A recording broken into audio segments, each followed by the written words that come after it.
8. Megan Hall. In late 2022, a whistleblower contacted the mayor of Laverne, Tennessee, with allegations of inappropriate contact between the city's police officers. At the center of the scandal was 26-year-old Megan Hall, a married cop who was accused of having affairs with numerous colleagues.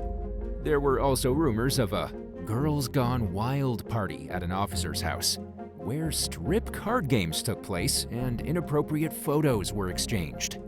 Hall allegedly even tried persuading her husband, who also worked in law enforcement, to swap partners with another couple. Hall initially denied any misconduct, but she eventually admitted to having intimate encounters and/or sharing explicit photos with 7 officers both on and off duty. Hall even admitted to doing this sometimes while she was on city property. She said that her marriage was falling apart and that it caused her to crack. And once she took the first leap, her behavior spiraled further and further out of control. Around 12% of the police force was fired or suspended as a result of the scandal. 5 officers, including Hall, lost their jobs. Police Chief Burrell Chip Davis was also fired. 3 cops were disciplined, and the rest of the force was required to undergo on the agency's rules and expectations. In a lawsuit, Hall claimed that she was groomed and abused by her co-workers, while a countersuit filed by a former fellow officer accused her of persistently flirting, pressuring him for intimacy, and trying to entrap him into a relationship. Hall's husband has reportedly stood by her through the scandal. But what's even more surprising is that after everything, a strip club in Nashville offered to pay her $10,000 for 2 St. Patrick's Day performances. However, it appears as though she didn't accept the offer. 7. Chris Latham and Wendy Moore. Bank of America executive Chris Latham was making nearly $700,000 per year when his wife, Nancy Latham, filed for divorce in 2011. At the time, Chris was dating his secretary, a 37-year-old former stripper named Wendy Moore. But their relationship went against company policy and could potentially be used by Wendy to gain an upper hand in the divorce. So the couple were extremely careful to prevent her from finding out about it. Nancy nevertheless discovered the affair and attempted to use it as leverage to secure a generous alimony settlement. And instead of conceding, Chris hired a notoriously aggressive divorce attorney and played hardball in court. Then, he and Wendy eventually decided that killing Nancy was the easiest solution to their problems. Wendy commissioned her ex-husband, Samuel Yenowine, and his friend, Aaron Wilkinson, to carry out the hit. The men were instructed to kill anyone who got in the way, including Chris and Nancy's adult children if necessary. But thankfully, the murder never happened because Aaron Wilkinson confessed to the plot after being pulled over for unrelated reasons. He said that he didn't want to participate in the scheme, but he felt bullied into complying. Yenowine died in custody while awaiting trial, and Wilkinson received a 4-year sentence in exchange for his cooperation. Christopher was sentenced to 10 years in prison and was paroled in 2022, while Wendy was paroled in 2021 after serving part of a 15-year sentence. 6. Lisa Fullerot and Samara Rudenberg. 49-year-old math teacher Lisa Fullerot was working at a school in Lakeland in 2014 when she met the new assistant principal, Samara Rudenberg. The 2 women bonded over their shared passion for teaching and became fast friends. Spending time with Samara made Lisa realize that her husband of 28 years, Vincent Fullerot, mistreated her. Samara made Lisa feel special and helped her realize that she deserved better. And she eventually moved in with Samara and filed for divorce. The women soon fell deeply in love, and because Samara was Lisa's boss and because they lived in a conservative community, they tried to keep it a secret out of a concern that their relationship would affect their jobs. But Vincent found out and was infuriated that his estranged wife was dating someone else, especially a woman. He refused to accept that his marriage to Lisa was over, and he used every stall tactic imaginable to try stalling the divorce. Then, in October 2015, and repeatedly struck Samara in the face before slamming her head against the pavement. Thankfully, though, a neighbor intervened. And as a punishment, Vincent was sentenced to 3 years of probation and was ordered to pay Samara's medical bills. Worried that history would repeat itself, Samara and Lisa got the best security system they could afford, took self-defense classes, and bought guns. In the meantime, Vincent continued to stalk and torment his ex and her new partner, causing them to fear for their lives. A year and a half after the attack on Samara, in early 2017, Vincent broke into the woman's house again, but this time he was armed with a shotgun. When Lisa and Samara heard their security alarm going off, they grabbed their firearms and prepared to defend themselves. A shootout ensued, and Samara shot Vincent square in the chest twice. But he was wearing a bulletproof vest. Unfortunately, everyone died at the scene. When police discovered the bodies the next day, they found a note Vincent had written attached to his chest. But the contents were never made public. In hindsight, nothing about the tragedy was surprising. Vincent had inflicted constant terror on Lisa and Samara for quite some time, and it was no coincidence that he chose to commit the double murder when he and Lisa's divorce was almost finally complete. 5. Whitney Franks, James Prest, and Ruth Rutna. In 2020, 26-year-old Whitney Franks discovered that both she and a coworker, Ruth Rutna, were having affairs with their boss, James Prest, at a sporting goods store in Milton Keynes, England. Prest had a long-term partner and a family at home, but somehow he still found time for his affair with Franks, which began in 2016, and his additional affair with Rutna, which started in 2017. By the time Franks discovered that Prest was also seeing Rutna, she'd been transferred to another store, most likely as a strategy to keep her from finding out about the other affair. Authorities would later accuse her of following Prest, claiming that she had no other way of tracking his movements. Prest had already started distancing himself from Franks, who begged him to continue seeing her. In an email to her boss, she promised to give him the world if he would just give her a chance to do it. The very next day, an anonymous tipster warned authorities that someone had posted an ad on the dark web looking for a hitman to kill Rutna. In the posting, the person wrote that they were willing to pay £1,000, $1,200 or more, to get rid of a woman who'd caused, quote, a lot of problems in their life. When police paid Rutna a visit to warn her that her life could be in danger, she said that she had a hunch that Franks might be behind the ad. She turned out to be correct, and Franks was arrested for solicitation of murder. She thought she'd gotten in touch with a hitman from the notorious Mexican Sinaloa drug cartel, but in reality, the website was a sham. In court, Whitney Franks argued that she never meant to follow through with having Rutna killed, but the jury didn't believe her. She was found guilty as charged and was initially sentenced to 12 years in prison. However, she had her punishment cut in half after successfully arguing that her original sentence was too harsh. 4. Dr. Thomas Michael Dixon, Rochelle Shatina, and Dr. Joseph Sonier. A Texas woman named Rochelle Shatina began an affair with Dr. Thomas Dixon in 2008 after going to him for Botox injections at his medical spa in Amarillo. Dixon's wife discovered the affair and filed for divorce. But Dixon and Shatina continued to date exclusively for a handful of months. Their relationship was rocky, and Shatina ended it when she realized that it wasn't the type of romance she was looking for.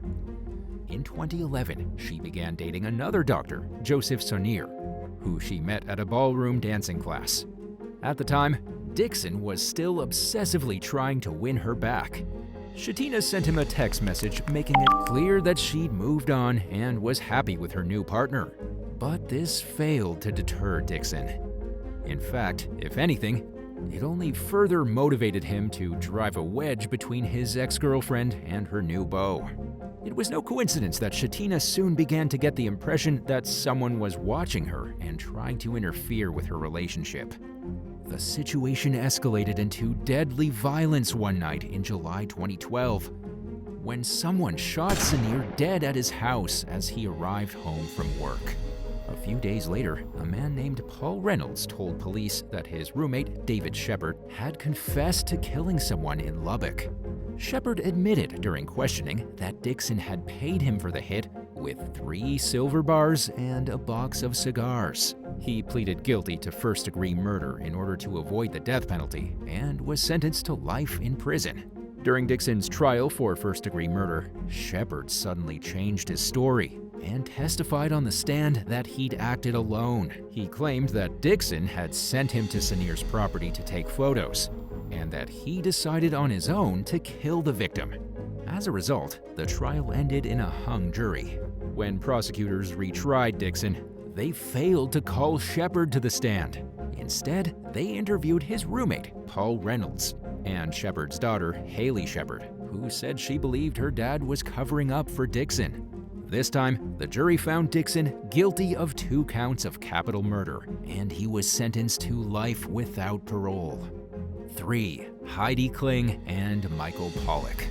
Over a 10-year period starting in 2008, a Wall Street hedge fund manager named Michael Pollock began seeking therapy from a psychologist, Heidi Klum, for his anxiety and other issues. And within 6 months, Pollock began developing an attraction to Klum. There were a million reasons why it was a bad idea for Pollock and Klum to surpass the boundaries of their provider-client relationship. In addition to crossing obvious ethical lines to begin with, they were both married. But things became physical about 3 years into their sessions, according to Pollock, who later claimed that the affair continued for a decade. In 2023, Pollock filed a lawsuit accusing Klum of charging him more than her standard rate, sometimes thousands per session, in what she allegedly called mistress money. The lawsuit claims that Pollock forked over around $250,000 worth of these additional payments. Pollock argues that Klum manipulated him into being emotionally dependent on her by convincing him that his wife was controlling and difficult to love. They communicated outside their sessions via email, and Klum allegedly opened up to Pollock about her own problems, which would never happen in a truly professional situation. In 2021, Pollock began feeling pressure to choosing between Klum and his wife, at which point he ended his treatment. In addition to the allegations against Klum, the lawsuit accuses the psychologist's mentor, Joseph Neuwirth, of encouraging the illicit conduct. But as far as consequences go, nobody has been criminally charged, and the current status of the case is unclear. 2. Andrea Farrington and Alexander Kozak. 23-year-old security guard Alexander Kozak was working at a shopping mall in Coralville, Iowa, when he befriended 20-year-old Andrea Farrington in 2015. Andrea was working at a welcome center outside a children's museum, and the two began a semi-romantic relationship which never became physical. They exchanged hundreds of text messages, but Andrea ended the situation before it could go to the next level after noticing that Alexander had an explosive temper. Feeling led on by Andrea, Alexander retrieved his gun, re-entered the mall, and shot the young woman 3 times from behind. She died from her injuries despite extensive efforts to revive her, and Alexander was charged with first-degree murder. During questioning, Alexander admitted to killing Andrea. His attorney nevertheless argued that he was guilty of a lesser crime because he was mentally unstable and snapped, and because Andrea was allegedly knocking him, quote, back and forth like a ping pong ball. According to defenses, he simply lost control over his emotions in the moment, and was therefore less culpable than someone who deliberately plotted the crime ahead of time. Alexander's own mother acknowledged that he had a short temper when she took the witness stand at his trial. She said that she noticed that her son became even more volatile shortly before the murder, and she even admitted that she wasn't surprised about the shooting. But both she and Alexander's sister testified that he was a natural protector who always looked out for others. Needless to say, the jury was unswayed by these claims, and in the end, Alexander was found guilty as charged and was sentenced to life in prison without parole. And now for number 1. But if you want to hear more bizarre and crazy stories, Stay tuned after the video for some more content. 1. Emmett Corgan and Candy Hall. 28-year-old Ashley Harmon was pregnant with her 5th child in 2010 when her lawyer husband, Emmett Corgan, began cheating on her with a married 40-year-old paralegal named Candy Hall at his Idaho law firm. As a successful attorney, Emmett already worked long hours to begin with. His affair with Candy kept him away from home even more, and when Ashley confronted him about why he was gone all the time, he said he was simply working hard to provide for their family. That same evening, Candy's husband, Rob Hall, reached his breaking point with Candy's absence from their marriage. Instead of staying at home to sort things out with their respective spouses, Emmett and Candy met up in a Walgreens parking lot. They took a ride through a residential neighborhood where they parked and had intercourse in Emmett's pickup truck. During the booty call, Candy's daughter had noticed her car in the Walgreens parking lot and was confused about why she couldn't find or get a hold of her mother. She called Rob and asked if he knew where Candy was, and Rob proceeded to call Candy while Emmett was driving her back to the Walgreens lot. At some point during the conversation, Emmett grabbed Candy's phone and challenged Rob to a fight outside the pharmacy. Rob was waiting in the parking lot when Emmett pulled in. Candy was the only witness, and she gave multiple conflicting statements to law enforcement about what happened. But one thing was clear. The confrontation had ended with Rob fatally shooting Emmett. Rob Hall was convicted of second-degree murder in 2012 and was sentenced to 17.5 years in prison, which means he could see freedom as early as 2028. 9. Bullied Baker. Single mother of 2, Justina Raczynski didn't grow up with a lot of money. When she had children of her own, she vowed to do whatever it took to give them more than she had as a child. She capitalized on her talents as both an artist and a baker and began selling artisan cookies out of her home in Iowa. Justina's skills paid off, but her business was still getting off the ground and she depended on every order she received to make ends meet. So when someone placed a $1,000 order in 2019, she was thrilled. She knew that such a big order would provide a major boost to her finances and made plans for the customer to come over that evening and pay ahead of time for the materials. Justina was careful about who she let into her home, especially when she was there by herself. But the customer had a woman's name, and this made her feel comfortable with letting them come by. Instead of a woman, however, a very large man showed up. He told Justina that he was the customer's husband. It wasn't entirely unusual for people to have family members drop off payment, and the man seemed harmless enough, so Justina let him inside.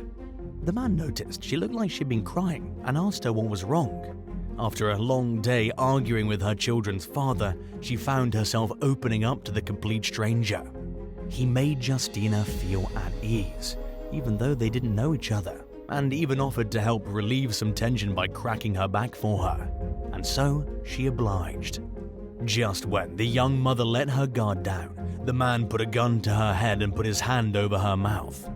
He bound Justina with zip ties and brutally assaulted her. When it was over, he forced her to drive him to an ATM and made her take out $40 for him. As soon as the man got out of her car, Justina locked the doors and slammed on the gas. She'd never felt so violated or terrified in her life, and she almost gave up her business after the ordeal as she struggled with post-traumatic stress disorder. The perpetrator was identified as Stephen Mork, the husband of one of Justina's mother's co-workers. He was sentenced to 25 years in prison and must serve at least 17 years before he becomes eligible for parole. Justina prevailed over the emotional aftermath of the assault and has since relocated to another state where her cookie business is thriving. She was also instrumental in campaigning for legal changes in Iowa to protect unlicensed home bakers and artisans from the kind of terror she encountered.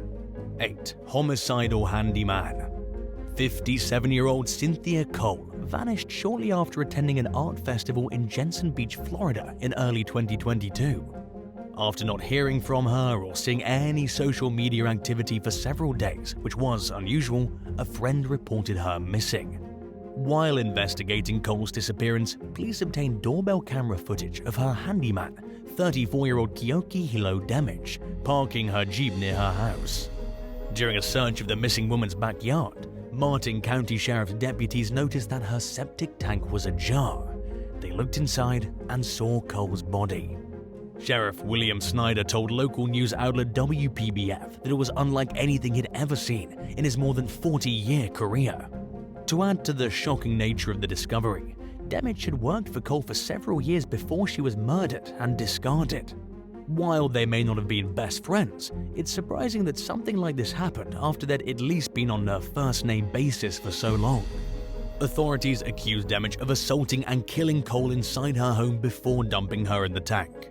According to Assistant State Attorney Nita Denton, he waited in her shower until she returned home. When she arrived, he ambushed her and brutally beat her until he thought she was unconscious. He then drowned her and proceeded to abuse her sexually. Just months after his arrest, Demich agreed to a deal with prosecutors and pleaded guilty to murder in exchange for a life sentence without parole. He was also convicted of burglary of an occupied dwelling with an assault or battery, grand theft, and a handful of other crimes. 7. A multi-billion-dollar settlement. In 2019, an 83-year-old grandmother named Betty Thomas was brutally stabbed to death in her Texas home by a cable repairman who'd done some work in her home the day before. He arrived in uniform and told the elderly woman that he had to finish the previous day's work. Since she knew who the man was, Thomas didn't think twice about letting him back into her house. What she didn't know was that the Charter Spectrum employee, later identified as Roy James Holden, was off work that day and had his own disturbing reasons for stopping by. Holden pretended he needed to complete the job he'd been assigned to do, but instead he killed the senior citizen. He then went on a shopping spree with her credit and debit cards. The disgraced repairman eventually pleaded guilty to murder and was sentenced to life in prison, but the family also held Charter Spectrum's parent company, Charter Communications, responsible for Betty's death. In late 2022, a Dallas County jury found that the company ignored red flags about Holden that it should have recognized, and that Charter Communications also forged documents relating to the service call at Betty's house. In a landmark judgment, the company was ordered to pay $7 billion to Betty's surviving family members. And while it won't bring the woman back, the shockingly high amount is meant to bring some resolution to the heartbreaking case and to what many believe was a needless and preventable death. The unusually high settlement reportedly reflected more than 8% of Charter Communications' market capitalization at the time, which was worth an estimated $80 billion. 6. Coin snatching thief. While recovering from back surgery in 2022, Dr. Nancy Kelly hired a 30-year-old homeless handyman named Christopher James Plush to help out around the house. As a former foster parent, the elderly woman didn't judge Plush for being homeless. In fact, she let him stay at her house in Towns County, Georgia for 18 days while he got on his feet, figuring the situation would benefit them both. She also wasn't too worried because Plush demonstrated that he had the skills for the things she needed done, and he came greatly recommended. Dr. Kelly thought so highly of the young man that she even bought him some new clothes. Unfortunately, the kind deed backfired. As Kelly would later learn, Plush was taking her car at night without her knowledge or permission. He also allegedly stole thousands of valuable coins that Kelly and her late husband had collected together over many years before his passing. The collection was worth an enormous amount of money, but it also had immense sentimental value. In addition to taking the coins, Plush was accused of co-conspiring with a friend, 24-year-old Devin Barry Lurie, to steal a large amount of cash and prescription drugs. Luckily, police caught the pair in time to recover most of Kelly's collection. Plush and Lurie were charged with 1 count of burglary and 3 counts of theft by taking. At the time of their arrest, the Town County Sheriff's Office said that the suspects could possibly face even more charges, including elder abuse. Kelly spoke out about her experience in an interview with Fox 5 Atlanta, stating that she came forward because she wanted to encourage people to be good Samaritans, but to also use common sense.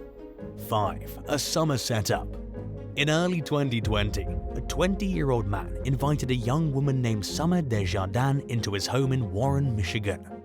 They'd met on social media and agreed to meet face-to-face to exchange drugs for intimacy. Shortly after the 24-year-old blonde arrived, a gun-wielding masked intruder barged in and proceeded to rob and shoot the victim. Summer and the thief fled the scene together. Police soon caught up with and arrested Summer, whom they suspected of helping to set up the burglary. They also charged Summer's boyfriend Daniel Wargo as the suspected burglar. Wargo was convicted on multiple counts including armed robbery, attempted murder, possession of a weapon by a felon, and possession of a firearm in the commission of a felony. He was sentenced to 15 to 30 years in prison. Summer pleaded no contest to conspiracy to commit armed robbery in exchange for getting several other more serious charges dropped. She was sentenced to 6 to 28 years in prison. At her sentencing, she read an emotional statement expressing remorse for her actions and explained that she was addicted to meth at the time of the robbery. Her lawyer, Sally Irwin, said that Summer turned her life around and that she was proud of her client. Sadly though, the incident ruined the victim's life, and he continues to suffer from the physical, mental, social, and emotional effects of what happened to him, according to the prosecution. 4. Rolex robbery. While enjoying drinks at a rooftop bar in Fort Lauderdale, Florida in 2022, a man invited two women he'd just met to accompany him back to his apartment. They obliged, and the trio continued to drink when they arrived at the man's Lauderdale-by-the-Sea home. At some point, the man fell asleep. When he woke up, the women had vanished along with some of his valuables, including a $25,000 Rolex watch and his American Express Platinum card. The victim would later tell authorities that he never let his drink out of his sight the entire time. In other words, he didn't think he'd been drugged, but that he simply dozed off and stayed asleep while the women quietly rifled through his belongings and made their exit. When he woke up, he texted both of the women asking for his belongings back. After receiving no reply, he reported the theft to the police. Law enforcement released surveillance footage of the suspects in hopes that someone would recognize them and come forward with information that would lead to their arrest. At the moment, it's unclear whether the suspects were captured or if they're still at large. 3. Theft in Thailand. British tourist Mark Pearson was vacationing in the beachside town of Pattaya in Thailand in early 2017 when he met 30-year-old Somboon Supasan. They met over dinner, and Pearson felt like they'd gotten to know each other well enough to invite Supasan back to his hotel room. Unfortunately, he was wrong, and the young woman made off with 170,000 Thai baht, £4,000 or $4,821 US. Pearson didn't realize it until the next morning, by which time Supasan had fled with cash in hand. He reported the theft to the police, who were able to track Supasan's spending. They discovered that she used at least some of the ill-gotten funds on designer clothes and jewelry, as well as a nose job. While searching her phone, officers found photos of her with a bandage over her nose shortly after the operation. During questioning, Supasan allegedly admitted to the theft, but by then, all the cash was gone. She was arrested, but it's unclear whether Pearson got any of his money back. 2. Council workers. Over a several-week period starting in late 2022, residents in and around London were plagued by a series of robberies committed by men posing as workers from the local housing council. In one particularly disturbing incident, a group of disguised men went to the Westminster home of an elderly woman and told her that they were there to fix a leaky roof. Instead, they ransacked the apartment. Residents warned each other about the disturbing uptick in home invasions on a local community safety forum on the internet. Some civilian commentators didn't seem surprised. In fact, one person said something to the effect of, "Oh no, here we go again." Others expressed shock and dismay at the audacity of the thieves and said they hoped the elderly victim was okay. The incident also raised concerns about other vulnerable community members. The London Metropolitan Police acknowledged that there was a spike in recent robberies and advised the public to be extra vigilant. They also recommended that people conceal their valuables to make their homes less appealing targets for robbery. However, it's hard for some people to agree that a person should be careful about what they display in the privacy of their home for the sake of keeping bad guys out of it. Sadly, the spate of robberies proves that there's no such thing as being too careful when it comes to letting someone into your home. and that even when someone arrives in uniform, it's not a bad idea to ask for proper ID, just to be extra safe. 1. Seductive strangers. In late 2022, a prominent Los Angeles attorney met two attractive young women named Holly and Brittany while out at a bar in Beverly Hills. He invited them back to his home for a nightcap, but ended up getting robbed. The lawyer, who insisted on remaining anonymous, told local station KTLA that the alleged perpetrators incapacitated him with vodka that was laced with drugs. Once he was passed out, the sultry pair ransacked the victim's house, taking any cash they could find. They also stole 3 of the man's Rolexes, worth around $17,000 altogether. He woke up 15 hours later with a massive headache.